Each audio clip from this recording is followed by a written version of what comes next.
आज आप लोगों को शारदा एक्ट 1929, चटगांव शस्त्रागार छापा 1930, प्रथम गोलमेज सम्मेलन 1930, गांधी इरविन समझौता 1931 के बारे में पढ़ाएंगे। तो शारदा एक्ट 1929, शारदा एक्ट बाल विवाह निरोधक अधिनियम, इसे जो शारदा एक्ट था इसे ही बाल विवाह निरोधक अधिनियम 28 सितंबर 1929 को imperial legislative council of India में पारित हुआ था। तो जो भारत में इम्पीरियल लेजिस्लेटिव काउंसिल थी उसी में पारित हुआ था। कौन सा अधिनियम? बाल विवाह निरोधक अधिनियम 28 सितंबर 1929 को। कब पारित हुआ था? 28 सितंबर 1929 को। इस एक्ट का नाम समाज सुधारक हरविलास शारदा के नाम पर शारदा एक्ट पड़ा। तो जो इसके बनने में महत्वपूर्ण भूमिका निभाई थी, जिनका नाम था हरविलास शारदा, उन्हीं के नाम पर इस एक्ट का नाम पड़ा। यह अधिनियम 6 महीने बाद 1 अप्रैल 1930 को लागू हुआ। तो ये पेश कब हुआ था? 28 सितंबर 1929 को पारित हुआ था। 1 अप्रैल 1930 को ये लागू हुआ था। शारदा एक्ट द्वारा सभी समुदायों के लड़के लड़कियों की विवाह की न्यूनतम आयु क्रमशः 18 वर्ष तथा 14 वर्ष रखी गई थी। तो इस एक्ट के माध्यम से चाहे जो समुदाय हो उसमें लड़के और लड़कियों की आयु कितनी रखी गई थी? लड़कों की 18 वर्ष और 14 लड़कियों की 14 वर्ष न्यूनतम आयु रखी गई थी विवाह की, उनके शादी की। चटगांव शस्त्रागार छापा 1930 ईस्वी। चटगांव शस्त्रागार छापा स्वतंत्रता सेनानी सूर्य सेन के नेतृत्व में 18 अप्रैल 1930 को हुआ था। तो ये चटगांव शस्त्रागार छापा का नेतृत्व किसने किया था? सूर्य सेन ने किया था। ये चटगांव बांग्लादेश में पड़ता है। कब? 18 अप्रैल 1930 को ये हुआ था। सूर्य सेन द्वारा बनाई गई योजना के अनुसार सूर्य सेन जो थे उनके द्वारा एक योजना बनाई गई थी। उसमें 2 शस्त्रागारों पर कब्जा करना, टेलीग्राफ और टेलीफोन कार्यालय को नष्ट करना तथा यूरोपियन क्लब में लोगों को बंधक बनाना, यानी जितने लोग थे उनमें जितने अधिकारी थे उनको बंधक बना लेना। तो इस योजना के अनुसार 2 शस्त्रागारों पर कब्जा करना था, टेलीग्राफ और टेलीफोन जो लाइनें थी उनको नष्ट करना था और यूरोपियन क्लब में लोगों को बंधक बनाना था। इस घटनाक्रम में 2 महिलाएं प्रीतिलता वद्देदार और कल्पना दत्ता भी शामिल थी। तो इसमें कौन कौन सी महिलाएं शामिल थी? तो 2 महिलाएं शामिल थी, प्रीतिलता वद्देदार और कल्पना दत्ता। यह छापा गोला बारूद की कमी और मुखबिरों द्वारा विश्वासघात के कारण विफल हो गया था। तो ये क्यों विफल हो गया था? क्योंकि इनके पास जो छापा मारे थे तो उन क्रांतिकारियों के पास गोला बारूद की कमी थी और मुखबिर जो थे इनकी सूचना दे दिए थे। फिर भी इस घटना ने अन्य क्रांतिकारियों को प्रेरित किया। तो ये विफल जरूर हो गया था लेकिन ये अन्य क्रांतियों के लिए प्रेरणा स्रोत के रूप में बना। प्रथम गोलमेज सम्मेलन 1930 ईस्वी में।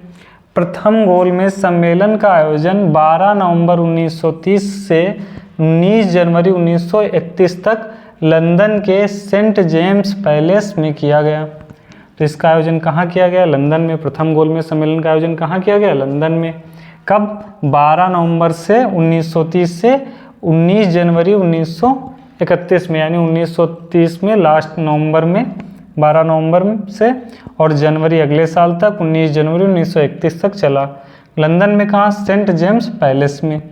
इसका उद्घाटन किंग जॉर्ज पंचम जो राजा थे इंग्लैंड के, उन्होंने किया था इसका उद्घाटन। प्रथम गोलमेज सम्मेलन का उद्घाटन जॉर्ज पंचम ने किया था। अध्यक्षता किसने की थी? ब्रिटिश प्रधानमंत्री मैकडोनाल्ड ने, रैमजे मैकडोनाल्ड ने किया था इसका अध्यक्षता। प्रथम गोलमेज सम्मेलन की अध्यक्षता किसने की थी? मैकडोनाल्ड जो ब्रिटिश प्रधानमंत्री थे। यह सम्मेलन साइमन कमीशन की रिपोर्ट पर चर्चा करने के लिए आयोजित किया गया था। तो इसका उद्देश्य क्या था? साइमन कमीशन की जो रिपोर्ट थी उसी पर चर्चा करने के लिए बुलाया गया था। इस सम्मेलन में हिंदू महासभा के जयकर और बीएस मुंजे, अब कौन कौन लोग शामिल हुए, तो हिंदू महासभा के थे जयकर और बीएस मुंजे शामिल हुए थे। मुस्लिम की तरफ से आगा खां, मोहम्मद शफी, जिन्ना और फजलुल हक, ये लोग शामिल हुए थे। सिखों की तरफ से संपूर्ण सिंह और एंग्लो इंडियन की तरफ से केटी पाल। दलित वर्ग की तरफ से भीमराव, तो सिखों की तरफ से संपूर्ण सरदार संपूर्ण सिंह और एंग्लो इंडियन की तरफ से केटी पाल और दलित वर्ग की तरफ से भीमराव अंबेडकर। और देसी रियासतों में 16 जो राजा थे वो शामिल हुए थे। कांग्रेस के बहिष्कार के कारण यह आंदोलन विफल रहा, तो ये प्रथम गोल मेज सम्मेलन सफल नहीं हुआ क्योंकि कांग्रेस ने इसका बहिष्कार किया था। गांधी इरविन समझौता 1931, तो महात्मा गांधी और तत्कालीन वायसराय लॉर्ड इरविन के मध्य 5 मार्च 1931 को एक समझौता होता है जिसे गांधी इरविन समझौते के नाम से जाना जाता है या दिल्ली पैक्ट के नाम से जाना जाता है। तो गांधी इरविन समझौता कब होता है? 5 मार्च 1931 को। किसके बीच? गांधी और वायसराय लॉर्ड इरविन के बीच। इसका दिल्ली पैक्ट के भी नाम से गांधी इरविन समझौता जाना जाता है। इस समझौते के द्वारा लॉर्ड इरविन ने निम्न बातें स्वीकार की। जब समझौता हुआ तो कुछ बातों लॉर्ड इरविन ने कुछ बातें स्वीकार की। पहली कौन सी थी? हिंसा के आरोपियों को छोड़कर बाकी सभी राजनीतिक बंदियों को रिहा कर दिया जाएगा।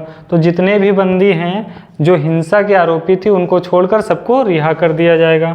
भारतीयों को नमक बनाने का अधिकार दिया जाएगा, तो जो भारतीय थे उनको नमक बनाने का अधिकार दिया जाएगा। भारतीय शराब व विदेशी कपड़ों की दुकानों के सामने भी धरना दे सकते हैं।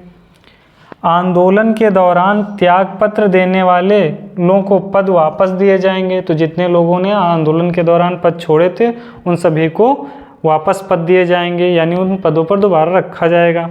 आंदोलन के दौरान जब्त संपत्तियों को वापस किया जाएगा, तो जो भी संपत्तियां जब्त की गई थी उनको भी वापस किया जाएगा। इन बातों को वायसराय इरविन ने स्वीकार किया था। अब कांग्रेस की ओर से गांधी जी ने कौन कौन सी बातें स्वीकार की? उन्होंने कहा सविनय अवज्ञा आंदोलन स्थगित कर दिया जाएगा।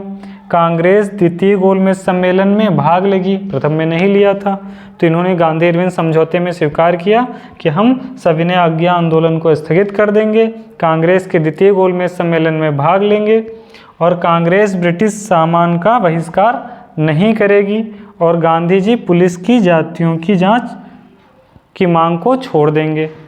तो गांधी जी पुलिस की जातियों की मांग भी छोड़ देंगे और ब्रिटिश सामान का बहिष्कार नहीं करेंगे।